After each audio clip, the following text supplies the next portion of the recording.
So over the past week, I've been setting up this Harvey Alpha A15 intelligent bandsaw that they sent me. Thank you very much, Harvey. It is very kind of you to finally submit to my demands.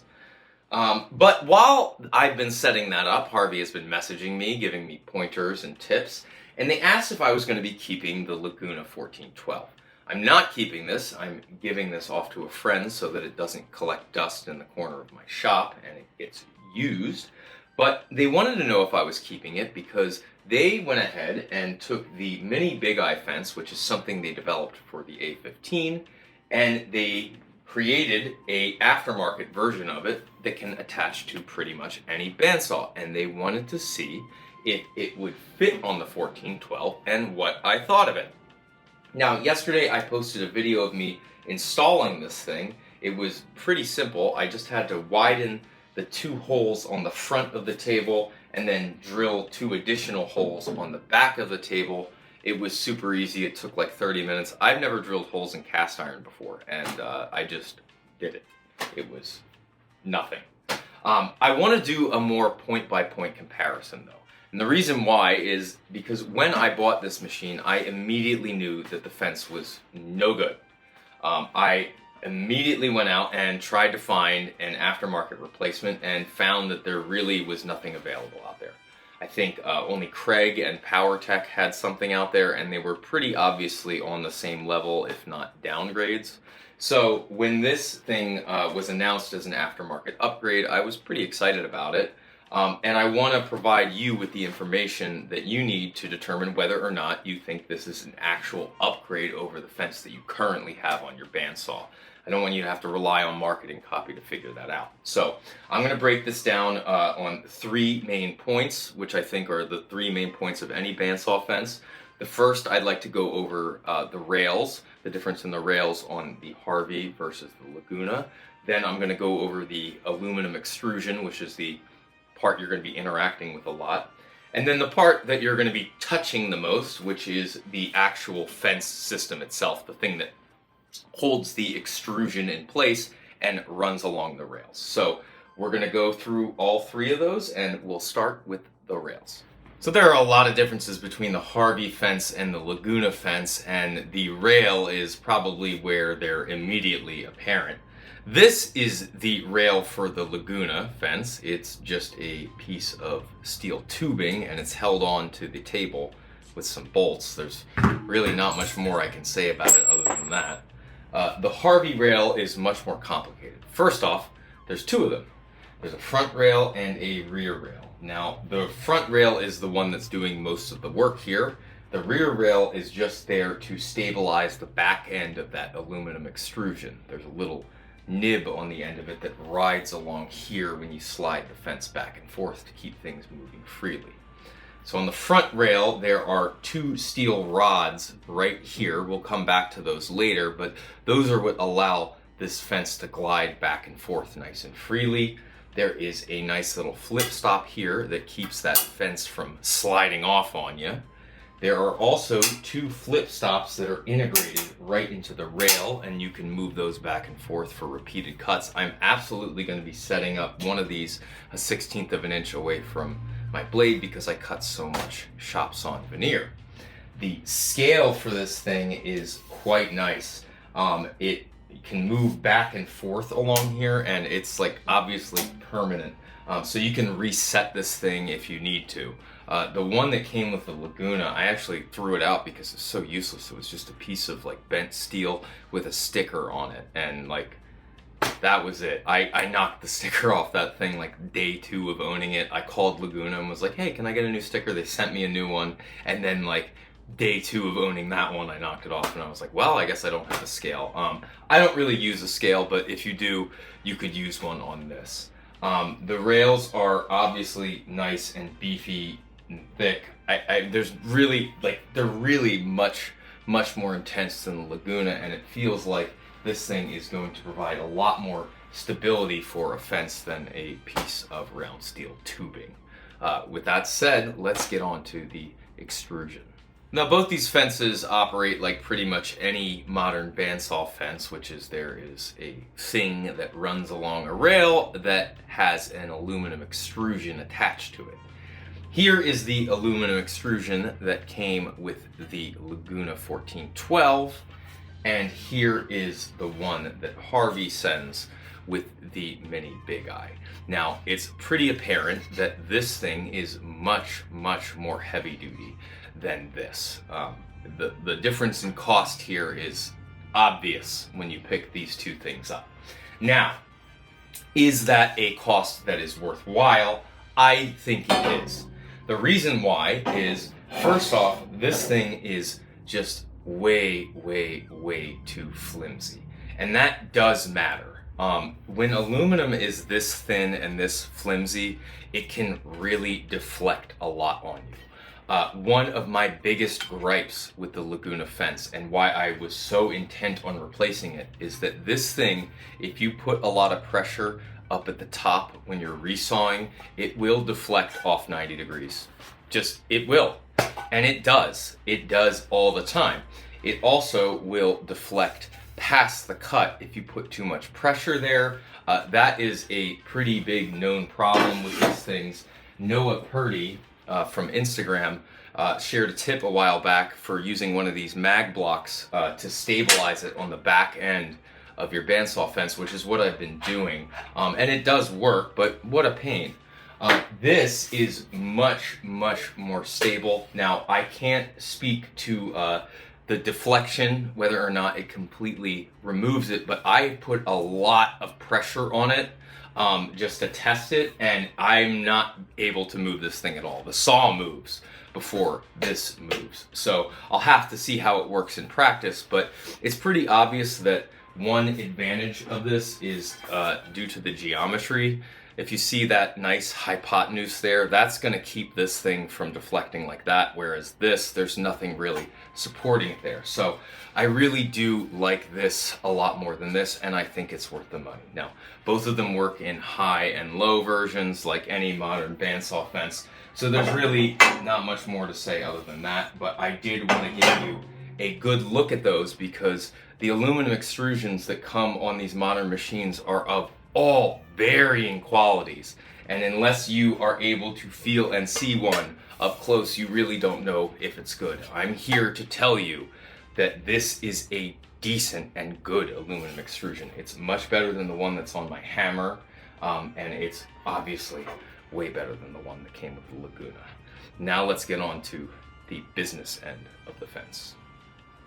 So this is, I think, without a doubt, the biggest difference between these two fences. This is the part of the fence that does all the work on the Laguna.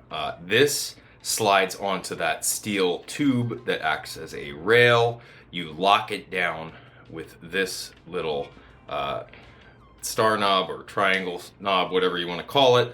The aluminum extrusion slides onto the steel bar here and locks onto here, and that's pretty much it. You adjust for bandsaw drift, which doesn't exist, by loosening these and adjusting that back and forth and locking it down. And you set it to 90 degrees via these two set screws. There's also this little plastic nylon bit that comes down here to let it slide on the table without this cast iron thing scratching it. It's terrible. I'm gonna tell you right now, it's terrible. I hate this thing. There's a lot of things I hate about it. The first thing that I can't stand about this thing, as someone who is resawing a lot of veneer, I need this fence to get pretty close to that blade, and I'm doing like little tiny micro adjustments to this. You cannot do micro adjustments to this fence. Every single time I will move it along the rail and get it in place, the second I lock it down, it will shift a bit. It does not, it's not capable of dialing anything in. It gives me absolute fits. It's just, that part is really, really freaking annoying because it's something that I deal with over and over again. Another thing that's really freaking annoying about this thing is the way that you set this thing to 90 degrees. It's just via these two set screws. They will basically shift that aluminum extrusion, okay? Every single time I walk away from this machine and walk back to it, it's out of 90. Just will not, like, it will not stay at 90 degrees. Just won't. It just won't. So I'm constantly having to recheck this thing. It's also just kind of, I don't know, like, look at it. Because now I want you to look at the one that comes on the Harvey. And this thing is an absolute beast to behold. First off, let's just go over like literally everything, because there's a lot more to this than that. Okay, so right here, let's start with this plate right here. So there's this glass right here that is some type of special glass. You're gonna have to look it up, read their marketing copy. I don't know, something parallax view, blah, blah, blah. You can go back and forth. It gives you a nice view of that scale. Now, I'm not really looking at a scale on a bandsaw, but if you're one to look at the scale on a bandsaw fence, know that this is some type of fancy stuff. Cool. There's a micro adjust here. I'll come back to that in a second. And then there's these 4 covers right here. Those control the position of these bearings. I'll come back to that in a second. There's a lot going on. And these bolts right here lock this portion down to this, keeps this T right here. Now, I'll stick on that for a second. I like that a lot. The reason why I like that a lot is because that is how you set this thing to 90 degrees to the table, okay?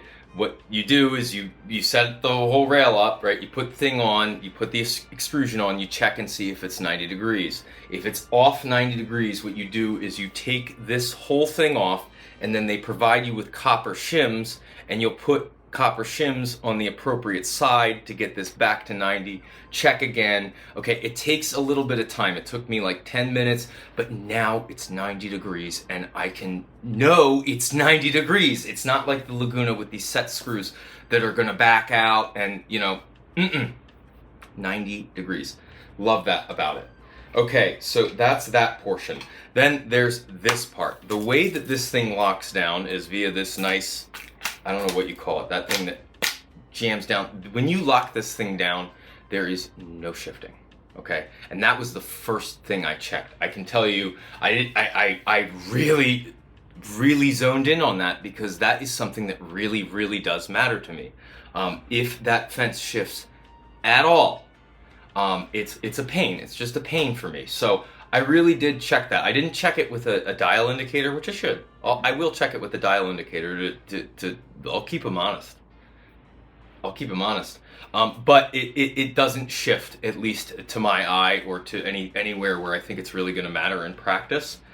Okay, so there's that. The extrusion itself slides onto this steel bar, which is much longer than the one on the Laguna. And that matters because when it comes to the back end of that fence past the cut, if you're providing pressure on there, the Laguna one wants to deflect. And this one does a lot to resist that deflection. It just does. It's a lot longer. There's also these 2 little eccentric bolts here, and what you do with these is you will shift those around to make sure that the fence is parallel off the top of the table. The Laguna kind of like bends down, so there's a bigger gap in the front than the back. This makes it so it can be uniform. It's not a big deal, but I would say it's a nice thing. These are how you lock that aluminum extrusion down. Fit and finish wise, there's no match. I mean, plastic.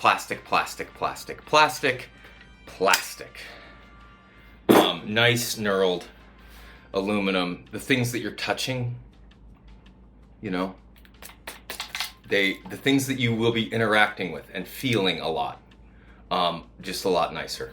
Okay, let's get to the bearings, okay, because that's the thing that matters the most here, okay? This is what allows this thing to slide back and forth freely on that rail, okay? I mentioned these 2 steel rods before. Those are what are engaging these bearings. Now on the Laguna, remember, it's just riding along that steel tube that's not very clean. I mean, you wax it up, it's fine, but this is much nicer. Now, the way that you dial it in is you pop these off. These are magnetic, and then there's these eccentric set screw things that basically just move them a little bit, and that'll tilt those bearings. It takes a little bit to dial in, but once you dial this bad boy in, you can like slide it across the table, and it's really nice. On the A15, they actually have a little bumper right here because you can get a little wild with it. That's really nice. It does take a little time, and I drove myself kind of nuts, just kind of really dialing it in, because you can really dial. I mean, like, all this Harvey stuff has like super fine adjustments, which is really nice, because it's nice because you can get super precision, but if you're then you can get super precision, right? There is this fine adjustment right here, which runs on a gearbox. You can kind of see it there. This is, you really have to have I will say, you have to have those bearings dialed in so this is moving smoothly, because this requires that to move smoothly, to this fence to be moving smoothly. If there's any bit of like things like, hanging up, this won't work. But whatever. The fine adjustment, I don't know how much I'll use it. I could see me using it cutting veneer, although I'm not really sure. The only reason why I say that is just because I have other machines and tools with fine adjustment knobs, and it's just not something that I end up using in practice. But know that it's there, I suppose, because it could be something that you use in practice. I can't speak to whether or not it works all that well, because I haven't really used all that much stuff yet. I'm just trying to give you an overview of what these things look like. But it's pretty apparent looking at these two that there's a wild, I don't, like, use your eyes. Use your eyes. Now, there is one feature of this fence that I don't think anybody is going to like, and I would not be honest if I didn't mention it, and people would be justifiably mad at me for not bringing it up, and that is the price. This thing is currently on pre-sale at Harvey for $900. Now, I am fully aware that $900 is a lot of money for a bandsaw fence, and there are going to be plenty of people that hear that and say, that's absolutely ridiculous. You can make your own bandsaw fence with some plywood and just clamp it to the table and get perfectly fine results. And you know what? They're absolutely right. But what I want you to think before you just go ahead and dismiss things offhand or think people are stupid for spending their money on that is that people do things differently in woodworking, okay? For example, I think that going out and spending thousands of dollars on a Capex is very stupid. I would never do that. Why would you go out and get a Capex when you can just break down wood with a handsaw? Because that's all I use a miter saw for. Is it stupid when someone who uses a miter saw all day long and would like some really nice accuracy goes out and buys a Capex? Absolutely not. It's something that they need for the work that they do. I stand in front of a bandsaw a lot because I cut a lot of veneer for the marquetry work I do. I do a lot of resawing. Most of the boxes I make start from material that's 8/4 that I resaw on the bandsaw. I would like a really nice bandsaw fence that has the accuracy and fit and finish that makes me happy when I'm standing behind that machine. Now, I don't know if this thing is worth the $900 yet because I just haven't had the time to use it, and I don't want to lie to y'all. But what I can say is it does look like the $900 actually did go into the product itself. Really, when you hold this thing, you go, oh, yeah, okay, I get why it costs that much.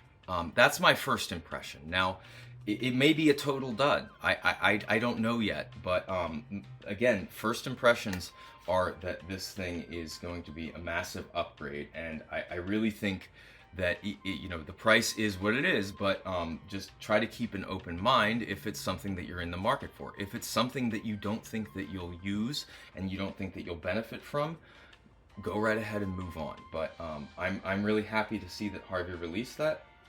this for as an aftermarket upgrade, and I think y'all should check it out if it's something that you might think you could use.